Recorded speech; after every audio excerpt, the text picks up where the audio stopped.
Welcome to Savage Minds. I'm your host, Julian Vigo. Today's guest is Kathleen Lowrey, an Associate Professor of Anthropology at the University of Alberta in Edmonton, Canada. In 2020, she was dismissed from an administrative post as Undergraduate Programs Chair in her department after student complaints about her expressed opposition to gender identity ideology and her criticism of trans activism came to the fore.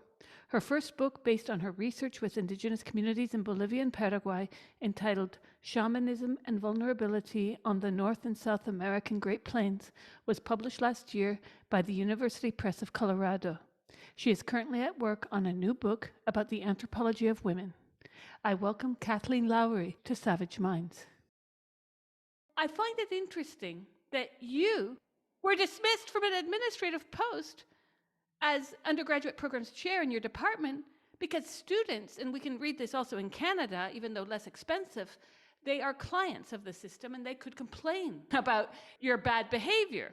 So we're being checkboxed, and I'm sure you noticed in Canada the augmenting importance of student evaluations. So when I got to the University of Montreal, I was told, just be easy, you'll get high evaluations, you'll get tenure. That was some advice I was given. This is all very maddening because I'm seeing the problems here of not just their youth and the world they're growing up in since 9/11 or since the 90s even. I see there's a problem of capitalism here where these kids don't have a rat's chance in hell of surviving this job market because there are no jobs. Even when I was teaching at NYU in the 90s, I had students finishing that their best job offer was being a barista some years. There were no real jobs that they wanted, that they could have, and what they had in their mind would be a viable job. And they were getting jobs that they could have had they never been to university, never gotten into debt, and we all know how much NYU costs.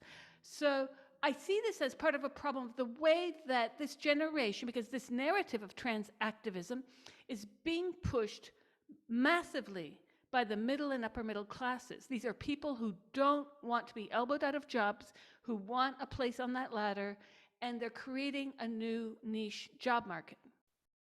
I think that's really true. I wanted to go back. I'll circle back around it. I wanted to go back to the Kathleen Stock thing.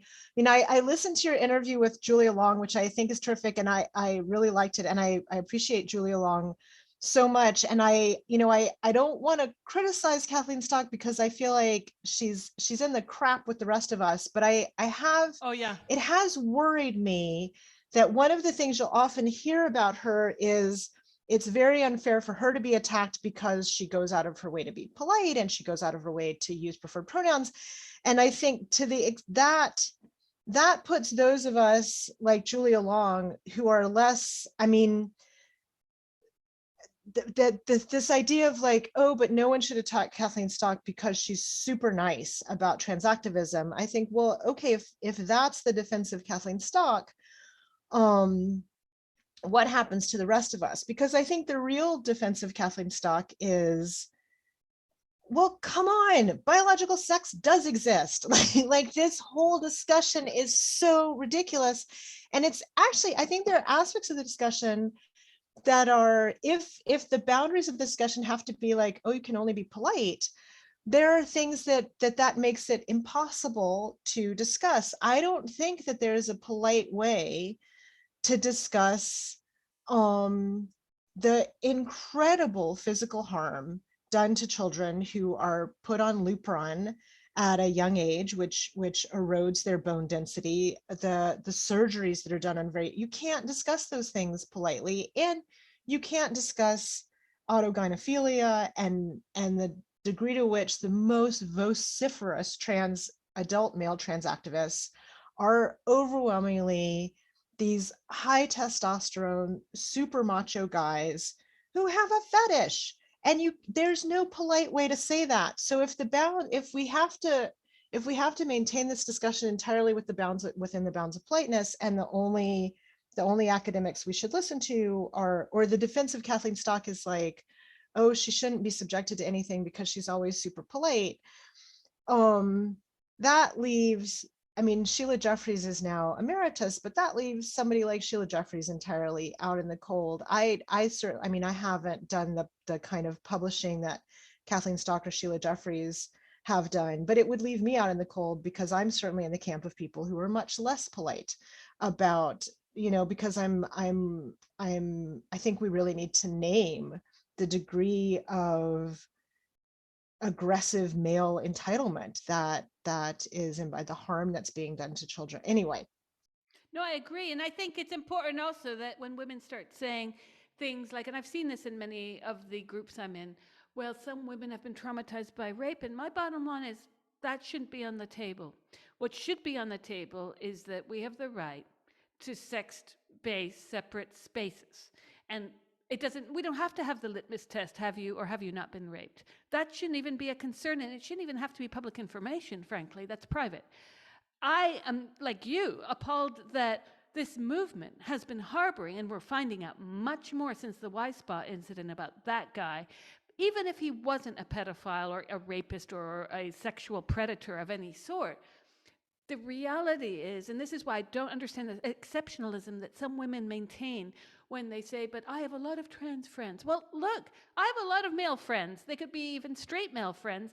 I don't tell them to come into the loo with me and I tell all the women in there, he's good, he's with me. No, we don't live our Right. lives like this. We live our lives because of rape, who it happens to, and who affects it, that there is a recognition that men do not come in our loos. And that includes men in dresses, that includes men with pink hair, it includes men with non-symmetrical haircuts. Right. And I also think it's amazing how there's no discourse of why is it women who have to, because it is true that if you're a man who dresses in a non-stereotypical way, other men will sometimes beat you up. And that's a terrible problem. But don't export it to women. Why are we not exhorting men like you all need to be kinder, like you guys be inclusive. You make your bathrooms inclusive. You make your bathrooms safe spaces for men in dresses. And the degree to which this is just constant exhortations to women to like be kinder, be more inclusive, be more this, be more that. And there are no lectures directed at men, where I feel like the whole issue of men who don't conform to who don't conform to sexual stereotypes, there is a problem, there is a terrible problem with violence against them, that it's not violence committed by women, it's violence committed by men. So we should have a massive campaign that's hammering on men. Hey, be nice to each other in your bathrooms and changing rooms. Prisons should be safe for all men, no matter how they express themselves. I mean, all of this conversation could be had with men as the focus of it, and instead this entire conversation is being had with women. It's just the most old-fashioned, ridiculous sexism, and the fact that so many people cannot see it for what it is so discouraging. So, but I then wanted to, you made these interesting points about the lack of jobs for students, the sort of weird, I mean, it's another one of these strange pairings, sort of like the pairing of we're becoming more and more and more virtuous within the West, and yet outside the West, we're like just bombing the crap out of people. Absolutely. Universities are more and more and more accommodating, more and more, oh, you can't demand too much. Like if students need accommodations for this and that, you have to be as, the word they used for it during the pandemic was like radical compassion. We were all supposed to practice radical compassion towards our students. And it's interesting that the university is becoming increasingly this space of I think just like I think again, it's a very false rhetoric, but it's this false rhetoric of, oh, we're the most supportive, most wonderful, most accommodating, most inclusive space possible. And the minute you step out of the doors, you're going to be walking into this totally heartless economic situation that has no job for you. Mm-hmm. That so there's again this sort of fakeness that we never discuss that within the university, right? We discuss everybody's gender identities. We discuss what kind of disability accommodations they might need. We discuss indigenization. We discuss anti-Black racism. We discuss all of those things. The fact that these young people are facing an economy that gives them no purchase and has no place for many of them, like we would never discuss that. Or these, I have friends who so my kid goes to public school, but I have friends who send their kids in other cities to very Tony private academies, and they have all these sharing circles about ethnicity and gender and race. And the one thing they never have a sharing circle about is like, let's go around the sharing circle and say what everybody's household income is. Nobody wants to have a public discussion of that. So there's so many varieties of bad faith simultaneously at play. So yeah, the student, I mean, I don't think student evaluations, I think there's reasons to have them, right? You don't want professors to abuse their power. But I think all the rhetoric of oh, you know, the customer is always right, kind of, it's not, I think in the end, it's actually not doing anything for students. It's certainly not preparing them for the brutal realities of today's job market. And that doesn't mean I think we should be brutal to them, and because haha, the world is going to be brutal to you. But I do think there's something really duplicitous about it, that the university kind of trains them to think that the world works in, or to have certain expectations that are and I think the point you made about the creation of new safe berths for elite classes. I mean, I mentioned in an email, there's a guy named Malcolm Cheyune. He's a Swedish kind of ex-Marxist. He's done some really interesting writing about this. He's definitely not, he's not, he's in some respects explicitly anti-feminist, although because he's just sensible, he's really good on, you know, he recognizes that the whole rhetoric of sex work is a bunch of crap.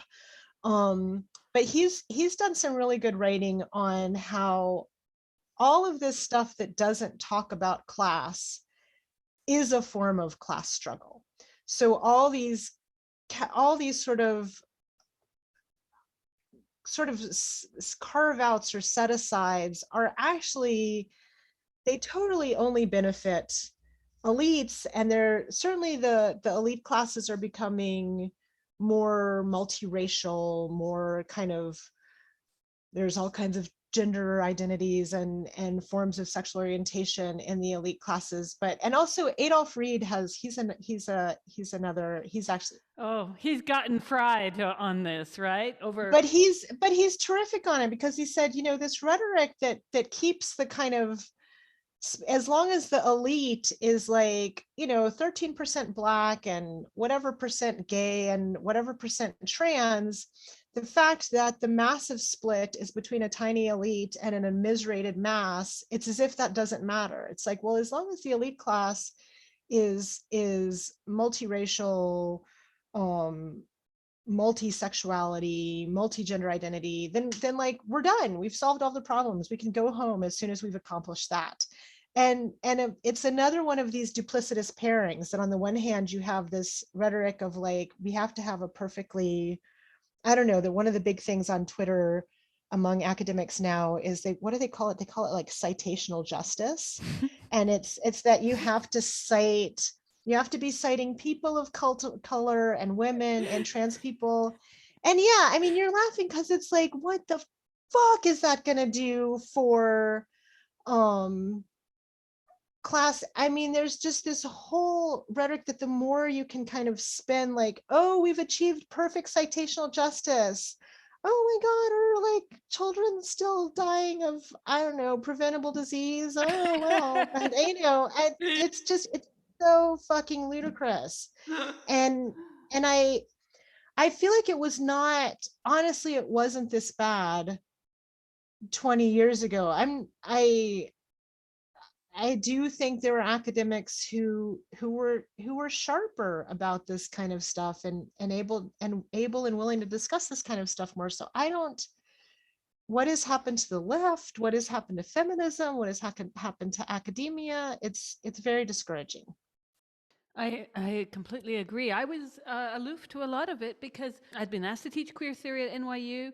I had taught queer theory at the University of Montreal, but I did it as an approach. I didn't offer this as this is a religious orthodoxy which you must equip yourself and head out into the wilderness with.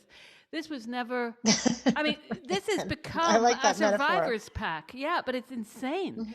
And Mhm. and I taught the theories with a critical eye to what was actually happening, because all it takes is to read Butler's first two books and you've got an argument right there between her first two books. In her first book, Gender Trouble, it's performativity that matters. Suddenly she shifts over to bodies mattering. It's quite an interesting shift, but it's a radical shift. It's almost like, did the same person write these two books? On top of the first one being incomprehensible, I had graduate students who would beg me, do we have to read the whole thing? And I said, okay, read what you can, and Uh-huh. say 10 Hail Marys. So I just found that I do have problems a lot with the gender critical movements. Very bad reading of Foucault. I'm sorry, I don't.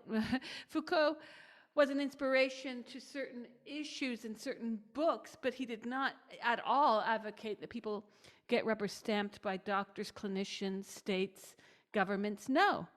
And I have a problem with that. I have huge problems with the Pluckrose Lindsay book.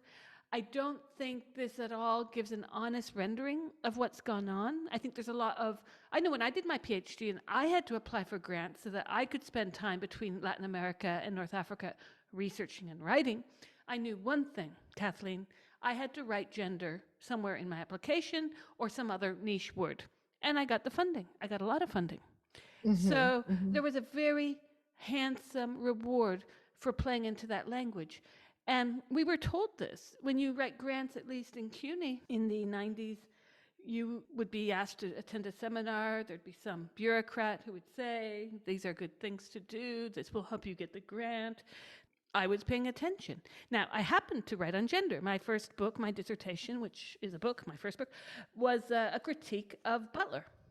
It was a critique of Butler through some really interesting writers, Roland Barthes and Abdelkader Khatibi and Severo Sardoui. Sardoui being from Cuba, Khatibi being from Morocco, and their work historically was Roland Barthes. But what's interesting is that if you go back to D.A. Miller's work on Roland Barthes, or even the book he co-published with his criticism of Barthes' Incident, it's really interesting to see how homophobia was at the core of queer studies in the 90s. It was about expressing homosexual desire. Eve Sikowski-Sedgwick as well. Her book was not about people becoming transgender, not at all. Her book, Epistemology of the Closet, was about evidencing that skeleton that had long been buried past of Walt Whitman's homosexuality, you name it. It was about, let's celebrate these homosexual writers or homosexual filmmakers, because there was a whole school of people that came up then in the 90s doing their own thing. So we had Marlon Riggs, Black is Black Ain't, a brilliant film about gay black desire in cinema. We had Vito Russi, Celluloid Closet, as film. Well, I think you're right that I've often thought, I mean, I have to admit, I actually haven't read. The only thing I've read by Judith Butler is there's this really interesting, it was called the Butler-Fraser debates. So I haven't read her books. I've read the Butler-Fraser debates, which are, I think it was published in Critical Inquiry or something in the That's right. 90s. They were quite interesting, but she's, I think, this more interesting than she's given credit for, transitional figure, because she's now kind of the boogeyman of gender identity ideology. But in terms of the imperialism stuff, she's actually always been pretty good on that stuff, right? She's protested war. She's been really good on Israel Palestine. She's actually been, I think, and I think some of this stuff was more intellectually interesting and more playful and more some I've read a bit of Bart. But I think some of the stuff had more intellectually interesting stuff going on, and now it's sort of ossified into something that is just ludicrous. And I think part of that ossification, that ludicrousness, is with the Judith Butler, the people who think of themselves, and that unfortunately, to her discredit, that she's really sort of accepted them as her heirs and legatees, and really embraces the whole like, oh, turfs are terrible, which is just, Yeah. I mean, sad to see, because I think, she gets a lot of criticism for like, oh, she's such an idiot and she's just a faker. I think she's actually not a stupid woman. So I don't know why you've done what you've done. I think because what's become disattached is the real sort of trans ideologues. They don't give two shits about Afghanistan, or I mean, they don't think about the world outside their belly button for more than a millisecond. The fact that a whole world exists, or to the extent that they do it in this way that it's 100% imperialist, where any kind of violation of sexual stereotypes in other cultural situations, they're like, oh, that's trans. So like hijras, mushas, whatever, they're like, oh, those are trans people. And it's like, no, they're not.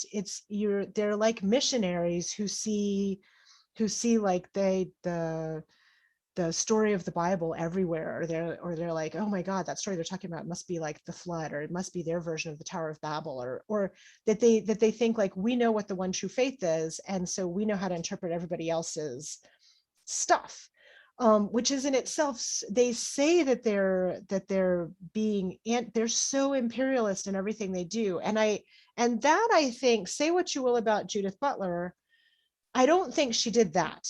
And so the direction that and maybe, maybe the seeds of that were inevitable in her work. Maybe the direction that she's taken, the side that she's chosen, maybe it was there from the start. So maybe the people that hated her work from the beginning were right all along.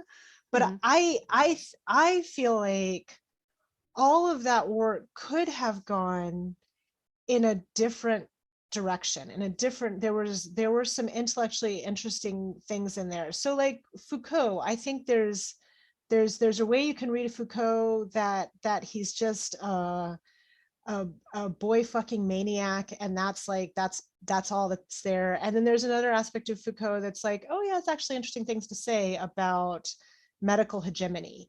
And so the fact that yeah, and all of these possibilities, how did we, I don't know, I guess at every historical moment, right, there's these range of roads that society could go down, that academia could go down, that intellectual life could go on down, that politics could go down. And I feel like for the past 20 years, mostly we've just been making the wrong choices over and over again, until we're at a point where politics, academia are in this just absurd cul-de-sac that, yeah, I mean, was it inevitable, was it not inevitable, I don't know, but it's definitely, it's bad. The place the place that we're in is bad, and we need to get the hell out. Well, you talk to the feminists or the trans ideologues about Butler's other work, and like you, I agree. She's done some excellent work. Her work post 9/11, brilliant. Her work on hate Mm-hmm. speech, lovely. I have so much in agreement with her. This, though, was a line she drew, and she called recently our crowd fascists. Now, I think that was her blind spot. I think she was made into something not based on what she wrote. I think her first book was, even if it was conceived with some kind of idea towards criticism of gender normativity, which it was co opted, and people ran away with that text and made it into something else. And I think she owes an explanation of that runaway train, as it were. She has never written that people should transition their bodies physically. She is going to have a fallout that goes way beyond her words if she does not shore up some of the misuse of her words, misuse of what she has never said. So there's that. Right. So she's embraced her own caricature in this way that you think, well, I mean, it's your life, do what you want, but I don't, why would you do that? It's surprising and disappointing to see, because I think, oh, you're smart enough that you could have gone another way. Yeah. So I don't know, maybe, I've been talking a lot about 9/11. Maybe the bad moment, I think for feminism, some of the bad splits happened earlier. I think there were people, Donna Haraway, I'm sure Oh, she's yes, somebody you're yes. familiar with. He's somebody who is, I think, part of this really interesting feminist ferment in the 1970s. And I think, she went down a road that at this point is she still calls herself a feminist, but I would say almost all of her writing is used for entirely anti-feminist purposes. Like, maybe the cyborg was sort of an interesting figure when she first wrote about it in the early 80s, but now the figure of the cyborg is totally embraced as, like, this is why surrogacy, that stupid book, Full Surrogacy Now, like, this is why surrogacy is amazing, we need to destroy motherhood. I mean, all of this stuff that you think, did you see where this was headed? I Have you just kind of step by step made a series of small bad choices until, or were you kind of a malevolent figure all along, right? Was Donna Haraway like, ha ha, the long game is 40 years from now, I'm going to have totally mined feminism from the inside and I'll start, like, setting off the explosives? Or was it a series of, I do think my personal feeling is there's always more rewards on the anti-feminist side than on the feminist side. So you make a little small, you get this little, because she's been very academically successful, right? So you get a little small reward and you keep making, there's these tiny splits, right? And you keep making the less feminist choice until eventually you've ended up in a place that is, totally anti-feminist. But I'm not sure that's the road she set down on. And then I think somebody like Sheila Jeffreys is really interesting, because I think Sheila Jeffreys is widely respected, widely read, has published a ton, but I think whenever those splits were offered to her, she always made the feminist choice. And as widely read as she is in terms of her academic trajectory, she's not like an academic darling the way somebody like Donna Haraway is. Those terrible front holders, what are we going to do with them? I think it all comes down to the fact that, and this going back to stock, no one should be faced with threats. No one should have those smoke bombs, which are obviously symbolic of real bombs. Well, at the same time, I honestly can't say not no one, because I know I just can't be a hypocrite. I know if students were standing in front of John Yu's office door and setting off smoke bombs, I'd be like, go students. So I'm not sure that I agree that no one should face these things. I just think when we think about this moment in time, the fact that student energies are going into setting off their smoke bombs in front of the office of a woman professor who says, hey, biological sex kind of matters, and John Yu, who actually wrote a memo that wasn't just a hypothetical justification of torture, that actually resulted in the grotesque torture of human beings.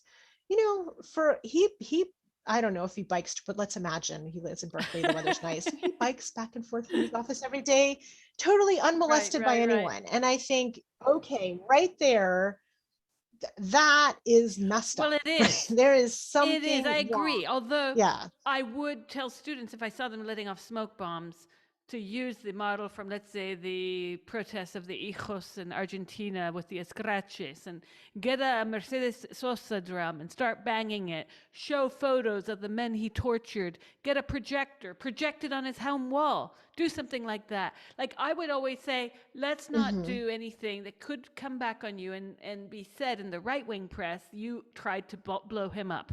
That's what my second brain would be thinking. And so, my whole shtick with this response to Kathleen Stock being so harassed and having been told to get private security guards, her university came out in support, but too little too late in a way. There was a time to support her when this started, because this wasn't the first time she was harassed. And no one blames her for leaving. At the same time, people like Sheila Jeffreys or Julia Long, they are seen as radical. So last night, I haven't had time to go on social media lately, but I did see someone, can't say who, because I don't know who they are, said, oh, Julia Long, she's done this. It's so unkind. And there's a video of Julia Long singing. Now, I don't even know what it was about, but I do know that Julia likes to sing songs, and she will call out the trans movement for the men that they are. So I imagine it was one of her songs saying that a trans person was a man.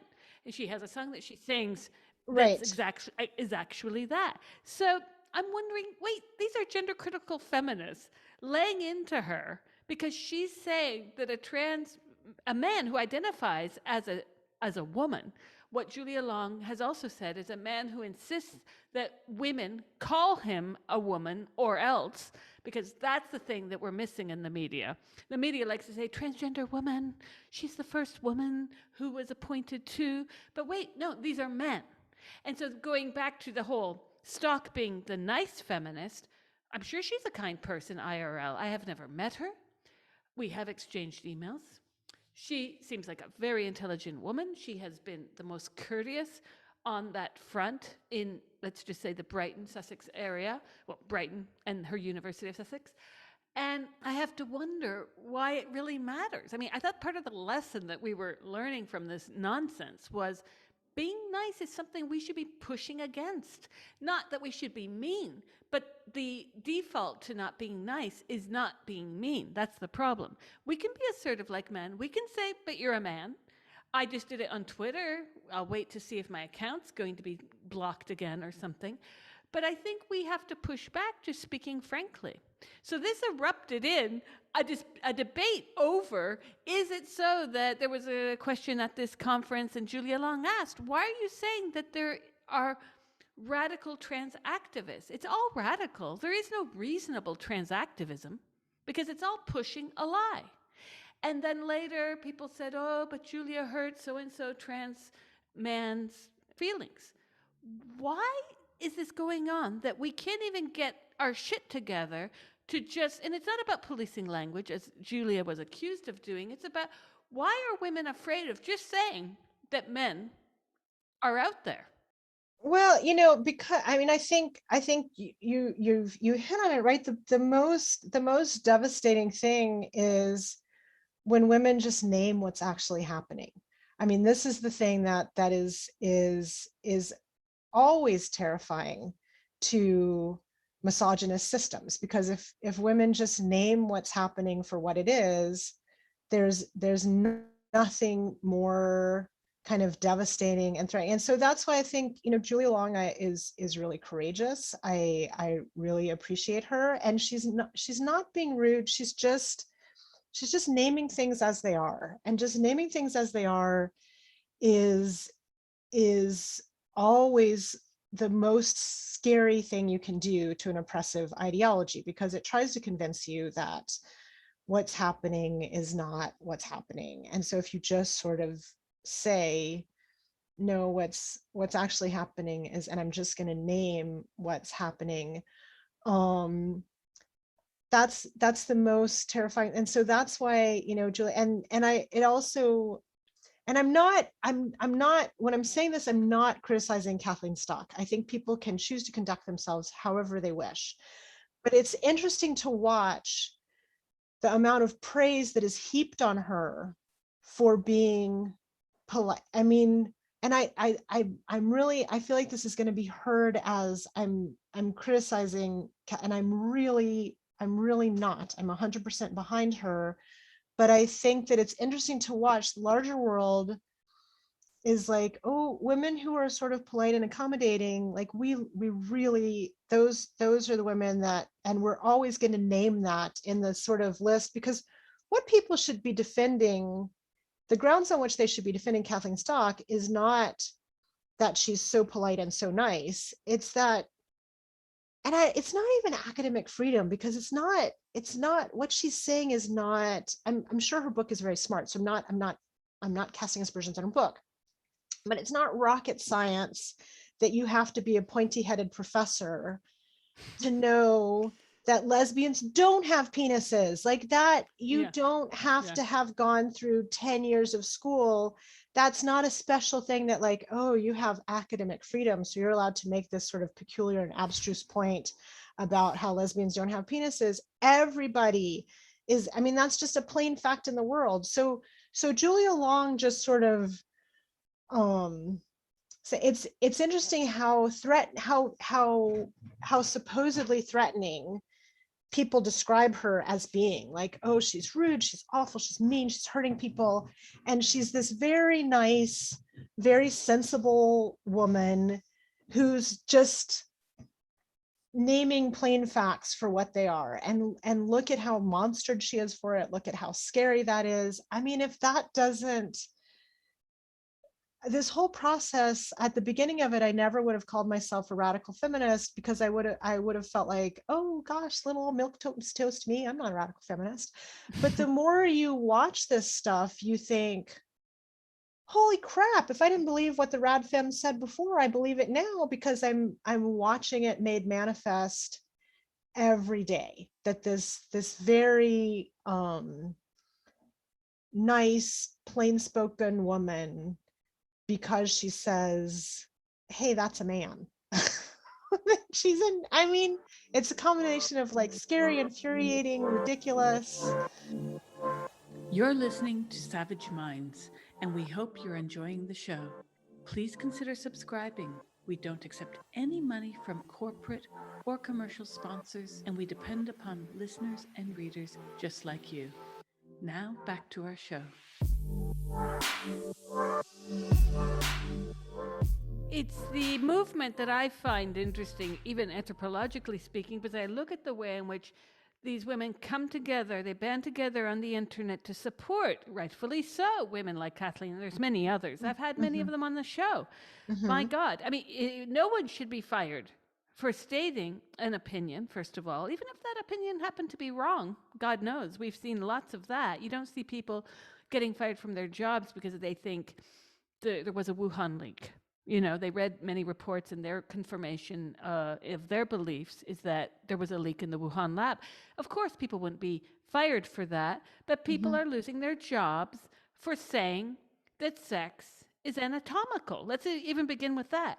So I have a problem watching the fact that we were all outraged, and I was horrified for what happened to Kathleen. It took me a few days to muster up the mental clarity to write, because there are days that I just cannot write about this, because the only thing I will write is fuck off. I could just fill my page with fuck offs.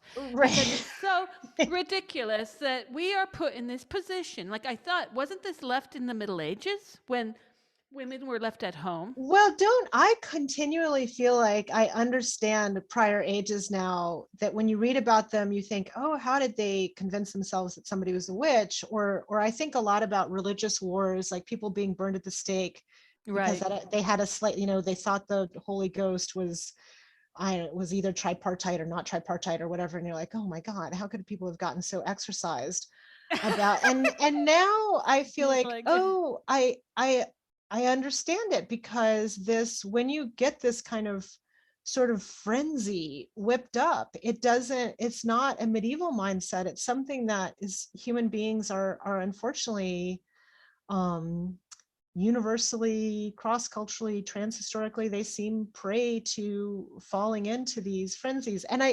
the other thing about these discussions about, oh, academic freedom, they kind of bug me, because, as I'm sure you know, anybody who has feminist friends who are not academics, I think it's really dangerous when we say, oh, Kathleen Stock has academic freedom to say lesbians don't have penises, because, like, well, she's in this special place where you can make, you know, really far out there assertions, because who knows, the science eventually might confirm that perhaps lesbians don't have penises, and maybe she's just like ahead of the advances in the field. I think it's really dangerous when we defend that on the grounds of academic freedom, because I know women who are not academics who've been fired from their jobs for saying stuff like that. I know women who are afraid to say stuff like that because they're afraid of being fired from their jobs, and they don't have academic freedom. So if we say, oh, this is a special weird thing that academics are allowed to say, I think, oh, we really shouldn't go down that road. We have to say, saying lesbians don't have penises is a thing that any woman should be able to say without fear of retaliation of any kind, because it's true. And it's the kind of the limitations on women's speech generally, women's ability to name what's happening to them, women's ability to name reality. We have to fight against it so hard, because those signs that went up in the Oxford bathrooms that were like, if you see someone in the bathroom who doesn't look like in the women's room, who doesn't look like they belong here, like, just mind your own business. It was definitely a lesson to women, like, don't even try to speak up. And I think, and then people say, oh, if we have bathroom rules, that means we have to have general inspections at the bathroom door. And I think nobody needs any general inspections, but we do need to preserve the right of women to be able to go and say, I think there's a man in the women's bathroom, and to be able to expect that the institution where that bathroom is housed, if it's a restaurant, if it's a gym, that they'll say, oh my goodness, we have your back. Like, we're going to keep that safe. Like, women have to be able to name that. They have to be able to expect that society is going to say, we agree, we're going to keep that space safe for you. And the idea that, I do think there is that in the contemporary era, that could mean that there's going to be some very uncomfortable situations for trans identified women, right? So for women who have taken testosterone and have beards, and they walk into the women's bathroom, and maybe women sort of freak out. I do think there's going to be some conflicts, right? But I think that where we have to come down when conflicts happen is that women always have the right to express discomfort if they think a man is in their intimate space, and they have the right to go and seek help if they think a man is in their intimate space. Those two things, where conflicts arise, the resolution cannot be shut up and mind your own business. Like, you just don't avert your eyes, or, like, educate yourself about your transphobia. The conflicts cannot be resolved in that way. The conflicts have to be resolved on the side of women always have the right to if they think that there's a danger, they can name that danger, and they can expect society to back them up. And if it turns out it's a misunderstanding, and I honestly think most of the time it would resolve itself. I think if kind of a small person with a beard is in the women's, and you look and you're like, oh, it's probably a trans identified woman, right? It's totally fine. But if it's somebody 6 feet tall wearing like sparkly Hello Kitty mini skirts, who's obviously got a fetish, you have to be, it's a man. You have to be able to say, that's a man, and I'm going to go get help, and I'm going to be able to expect that help will be there for me to get this 6-foot creep in a Hello Kitty sparkle outfit out of the women's bathroom. So that's very precise. right. Yeah. Well, this is the thing, though, going back to the theaters of what we're seeing here, because you were talking about images and historical atrocities that our governments have. You and I are now binational to the same two countries, that our governments have historically enacted. The US far more than Canada, although more recently Canada's been getting in on the game. I have to wonder then why, again, to repeat what you said, this is not the fault of Kathleen Stock, but people on Twitter will support her far more in the injustice, because it is an injustice what has happened to her. And then Julia Long last night, I'm watching those same people try to judge her and come down on her because she's calling a man a man. And that's a disconnect that needs to stop. And the disagreement from that conference that was about 2 weeks ago, it was the LGBT Alliance conference where she addressed this with two of the speakers. And the response that she got, it led to two massive videos, one which completely made fun of one of the speakers because it was very clear that the major response was, we have no answer to this. We're just going to derail and accuse you of wanting to run down the road and call trans women men. Well, that's not what Julia Long was saying. And I think it's a huge problem within what people call the GC movement, but I'd say, as I said today earlier on social media, it's not just a GC movement. You could be Joe the plumber, to use that expression from Sarah Palin. You could be Joe the plumber, wake up, read all about this madness, and say, men have a penis and testicles, women do not, end of subject. You could be the most misogynist man and state that because you have a modicum of 6th grade biology education or high school or beyond. Mm-hmm. How is it that we are debating that the earth is not flat? Everyone laughed at Rachel Dolezal. She didn't get very far at all with that shtick she tried to pull. No one was having it. Then Adolf Reeb infamously wrote that piece. I spoke about it at the University of Brighton a few months after it came out, and this was my first academic presentation of this, Right. dealing with the fact that one trans is good and one trans is bad. And he talks about this dichotomy, and it's a real moral and ethical problem for our age. We're living in the richest countries on the planet. Poverty has increased, not decreased, over my lifetime. The haves and have-nots, they're wider apart than ever. The U.S., with Obama, and going back to the way that things look, because I was thinking of the famous photo from Vietnam that really stuck with Americans, that child that had been napalmed. That is what ended the Vietnam War. The coffin picture of that photographer who took the U.S. military coffins, and it was a huge airstrip. It was shown several dozen, if not 100 or plus coffins in these photos.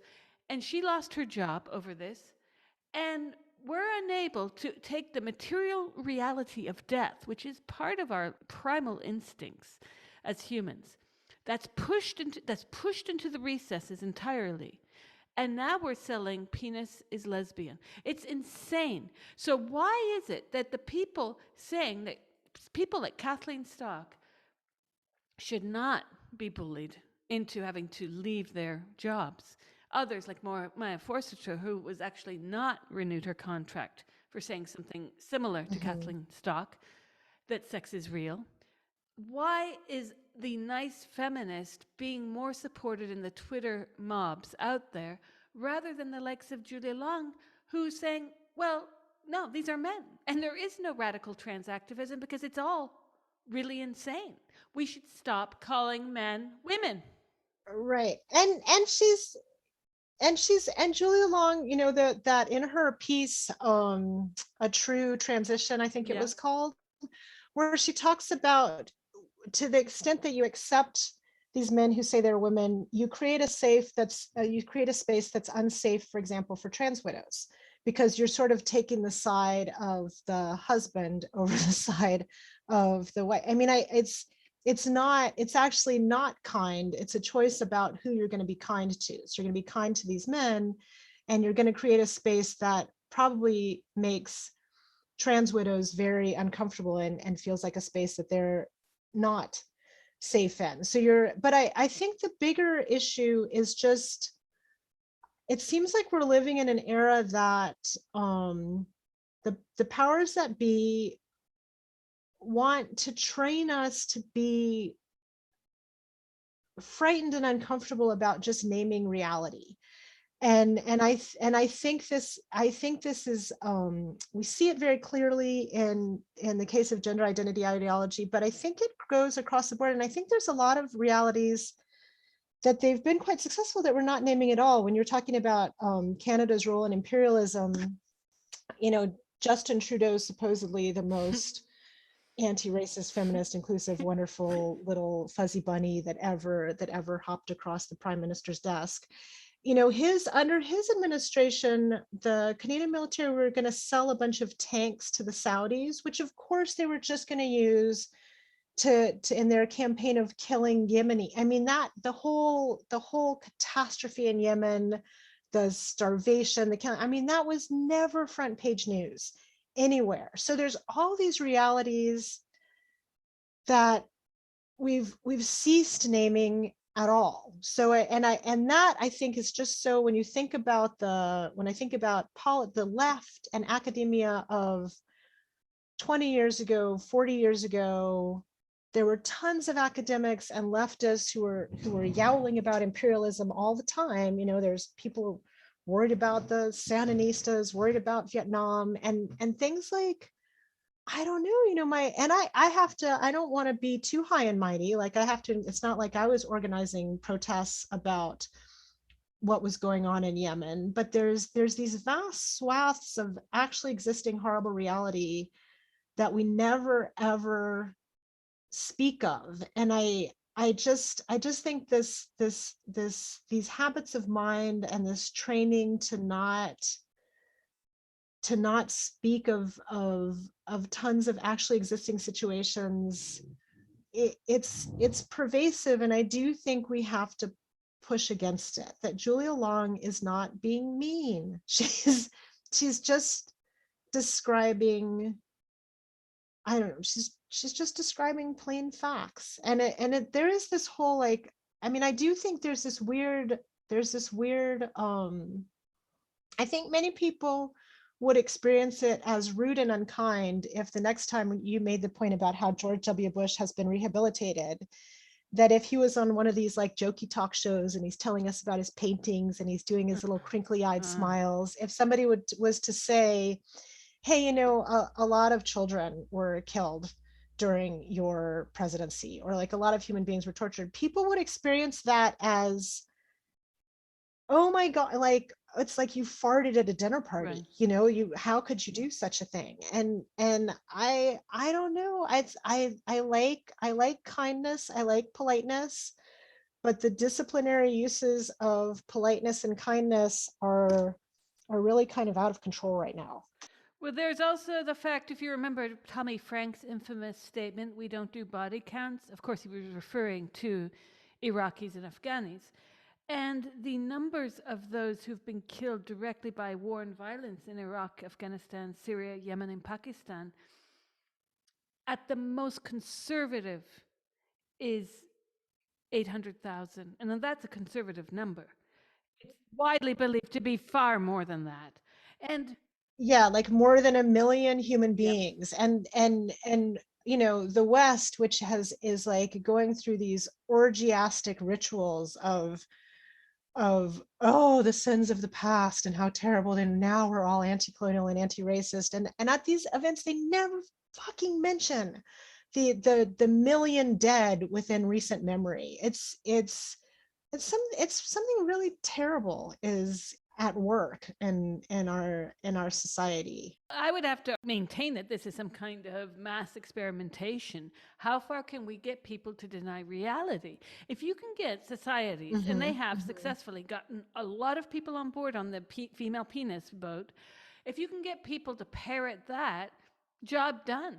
Because you just said it, no one's talking about the travesty of Syria. Seriously. People have no idea what has gone on there because they're focusing on pronoun badges. And everyone's looking at their belly buttons in the US, Canada, the Anglophone countries, I have to say it, in the West, have had this pushed so far up people's rear ends. People are not pushing back. That's shocking. All it took to get people angry about, do you remember that in the 80s, the parent advisory label? It took Al Gore's wife to try and push that, and you had people like Frank Zappa pushing back. Where was Jon Stewart a few weeks ago, pre-9/11 memory? Where was he? Because I know he's on our side. I've seen a few things that he has said about the wretched treatment of people overseas by our governments, but that, he steps away from it too. I don't want to see Stephen Colbert make fun of anti-COVID believers or whatever. I want to see why in the Mhm, hell mhm. we've had this whole media operation to cleanse George Bush's vile human rights record. And more so, let's go further. Obama. I've had fights with a very good friend of mine on my Facebook wall because she really thought Obama was better than Bush. And I'm like, read the numbers. The drone wars. I mean, Donald Trump killed fewer people than George W. Bush and Obama. Obama expanded drone warfare. Yeah, I know. I mean, it's really true. Like it's interesting how monster Donald Trump is, and it seems like part of the monstering is that he failed. He failed in what is now the essential task of a U.S. president, which is to kill. He didn't kill enough overseas brown people. If he had killed more overseas brown people, his reputation would probably be be better. And I it felt, and it did feel, I remember when Barack Obama was elected for the first time, I was watching the what was it, was in like some field in Chicago, and I was feeling really emotional, and then they panned to Jesse Jackson's face and Jesse Jackson was crying. And then I started crying. I mean, it really did feel like, oh my God, like history is now, like the arc of history has really, it actually has bent towards justice. Like it's really happening within my lifetime. And holy crap, like that, the degree to which that, the promise of that moment has gone, not just unrealized, the direction we've gone in. Yeah, I don't know. I keep jumping around in time, that it's like, what is the moment when it all went to hell? I don't, maybe there wasn't just one moment, maybe there's a series of tiny choices, but the place we are now, we need to get out of it. That's for sure. Yes, and certainly the resistance to the fictions we're being spoon fed. It's almost as if it's a Truman Show, but worse. Mhm. People watch the Truman Show and they think that's really Right, weird. That right. would never happen. We're living the Truman Show. Right, and at least that was only one guy, right? Where Yeah, in, yeah, like that yeah, they were absolutely. messing with his head. Yeah. Well, you wrote in your article, Transit Ideology and the New Ptolemism in the Academy, you discussed being dismissed by the then Dean of Arts, Leslie Cormack, from your position as Undergraduate Programs Chair in the Department of Anthropology at the University of Alberta. I remember when this happened. This occurred as a response to student objections to your gender critical feminist views. What did that discussion look like when you were told about this? Or did you just get an email? No, I actually, it was interesting. I had discussions with my department chair first, and I have to say, on, to their credit, both my department chair and the dean, when they called me and I said I wanted to record the conversations, and they allowed me to record the conversations. So in the first conversation with my chair, I think she was really hoping that the upshot would be that I would resign, so that she would sort of say, like, look, this is causing a lot of issues and students are upset, and kind of like, not directly asking me to resign, but the direction of the conversation being, it would be better if you, and I sort of said, you guys can fire me, but I want to see the letter explaining the firing, because I kind of knew they couldn't put in writing, although, she described to me, like, students have been coming and talking about these signs that you have on your office door, and they they're really upset about it. And also, I know, I had had a letter in the local newspaper, I'd published a couple of things on, like, feminist current places. So if you did some research on me, you could definitely see that I was gender critical feminist.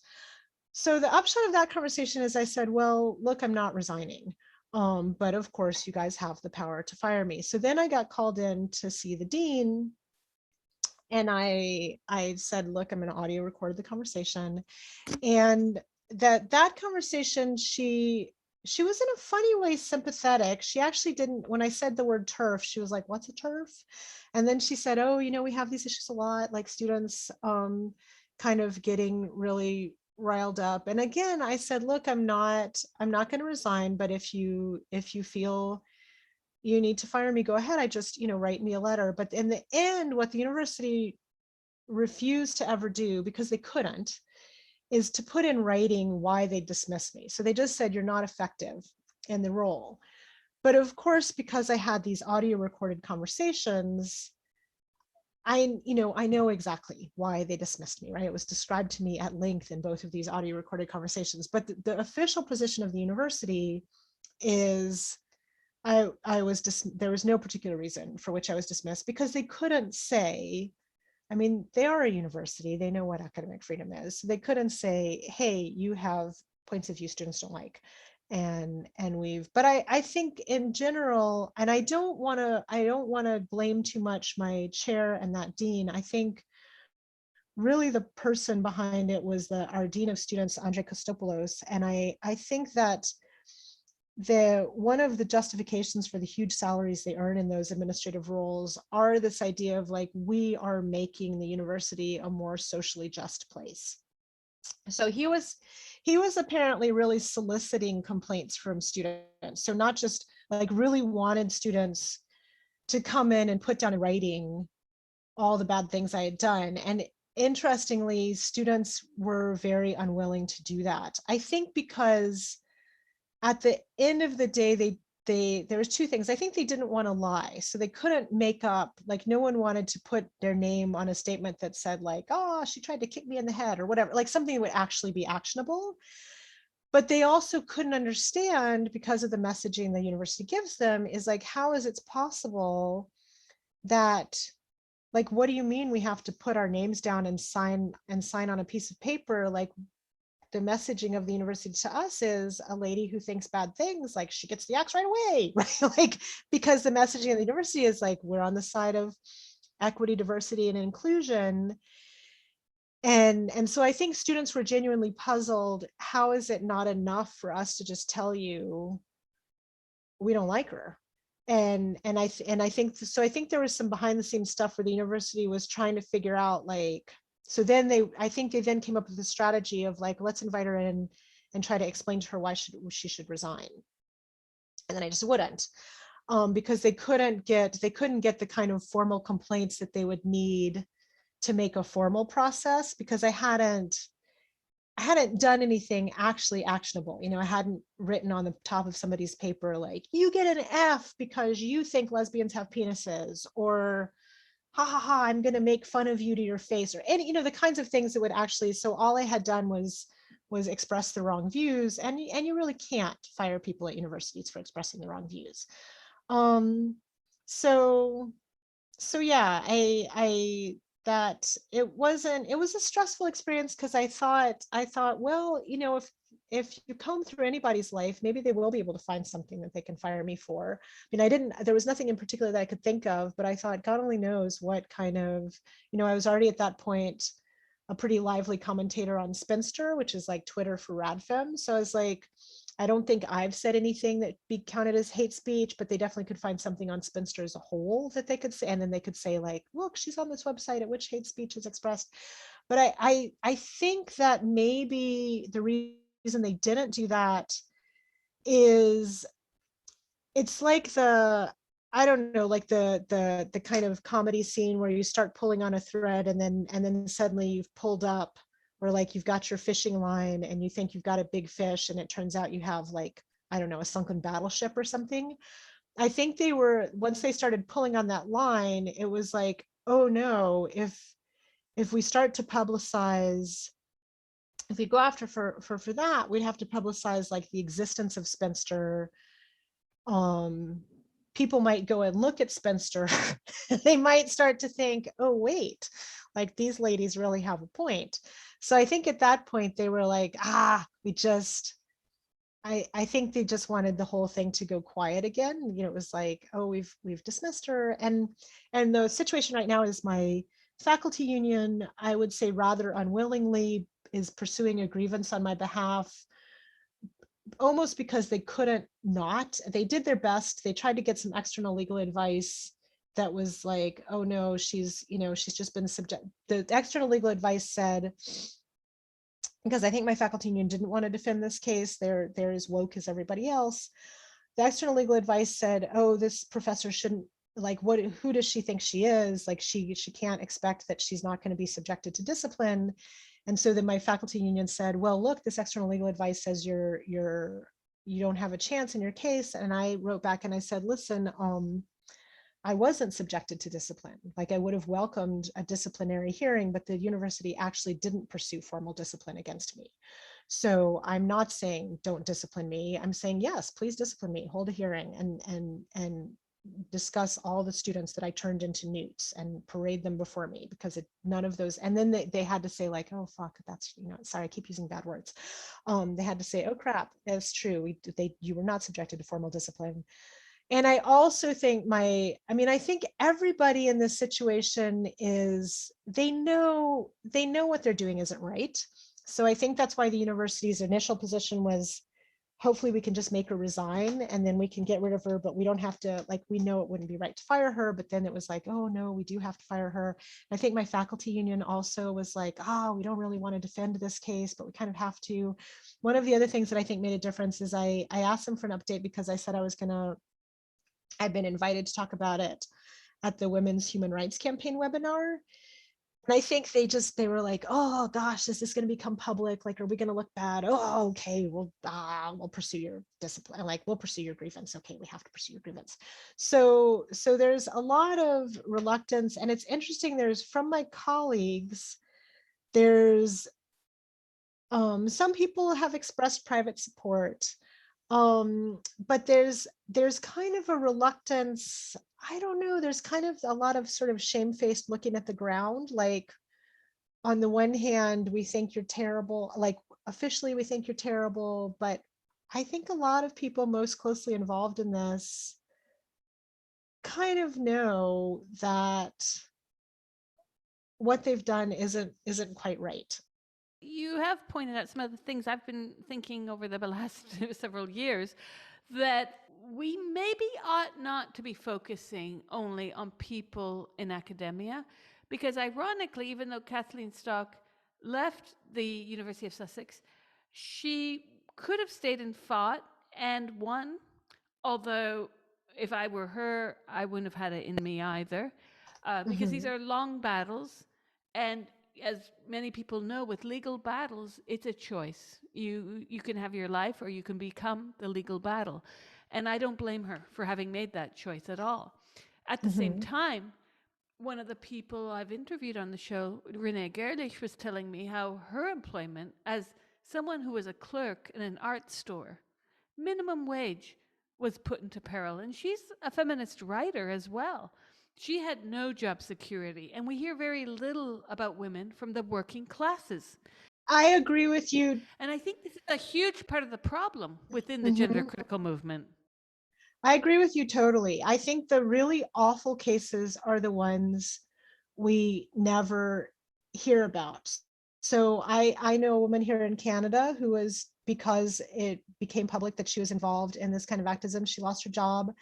She's now cleaning hotel rooms. Now that's noble work, but it's not the work that she would have been doing had she not been identified as a feminist by the Canadian Anti-Hate Network, which is this monstrous misogynist organization. But the attack, the threat to working class women, because what cases like Kathleen Stock's or mine serve as is an object lesson. And so it really bothers me when they're talked about in terms of academic freedom, because it serves as an object lesson to everybody who doesn't have academic freedom, which is Kathleen Lowrey still has her job because she has tenure. And that is the only reason I still have my job. But let this be a lesson to the rest of you.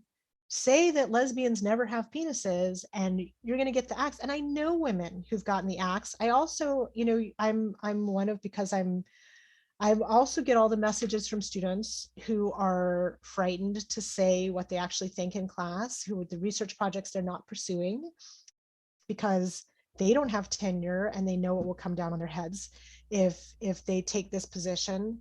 So the like somebody like Kathleen Stock or me or the woman in Australia whose name is escaping me right now, who's been subject, like we're the tip of the Holly iceberg. Lawford The Smith. ice, yes, that's her. Thank you.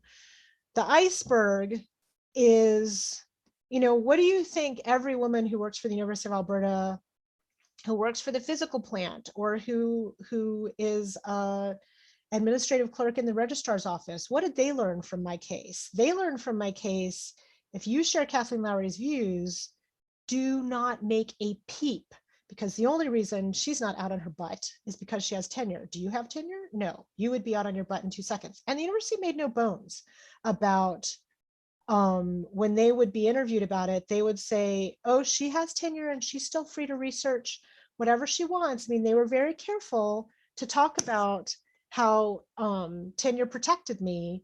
And that's wonderful in one sense, but that's a lesson to every other person who hears about this, like, oh, it's going to come for you. Like if you dare to say any of this, it's going to come for you. And I think, and those women, their cases don't get publicized, they don't appear in the media, and in a way they don't want to appear in the media because right, their only hope of employment is to continue to lay low, because these activists will pursue you to the ends of the earth, right? So if you eventually were like washing dishes in the back of a cafe, they would have a protest out in front, like, this cafe employs a transphobe. And so they really want you, they want your life destroyed. And for people, and they have destroyed people's lives. And we haven't heard about those cases because those women, the last thing they want is more publicity. So it's such a vindictive, misogynist movement. And yeah, and it's hard to know how to publicize that, because the stories that would really tug at people's heartstrings and let them know how awful this is, those women are rightly afraid to have their stories told. Yeah, and actually, I meant to write something about this, and I really should write something about this because I can without getting fired. But how much focusing on, I mean, of course we should focus on Kathleen Stock. It's terrible what's happened to her, but there's a lesson that's being transmitted to all women who don't have safe positions by that kind of story. And it's a very scary lesson. And I think we need to be paying more attention to that very scary lesson and pushing back against it.